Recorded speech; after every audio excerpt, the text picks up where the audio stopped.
నీ కడుపు చీల్చి సాగు చేసి మమ్మల్ని పోషిస్తున్నావు. లోకమంతా నిన్ను మట్టి అంటుంది, మేము నిన్ను భూమాత అంటాం.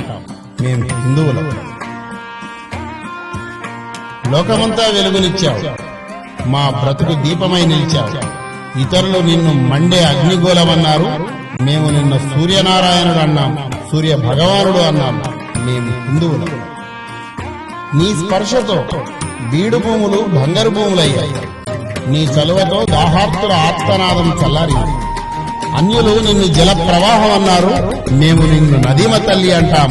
మా ఇంటి ఆడబిడ్డలా లాంఛనాలిస్తాం, హారతులిస్తాం, ఆదరిస్తాం, పుష్కర సంబరాలు చేస్తాం. మేము హిందువులం.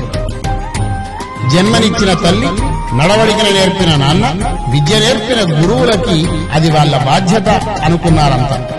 కాని మేము మాతృదేవోభవ, పితృదేవోభవ, ఆచార్యదేవోభవ అన్నాం. మేము హిందువులం. ఇతర మ్లేచ్ఛ జాతులు హిందూ జాతిని దోచుకున్నాయి. కానీ హిందువులు ఎవరిని దోచుకోలేదు.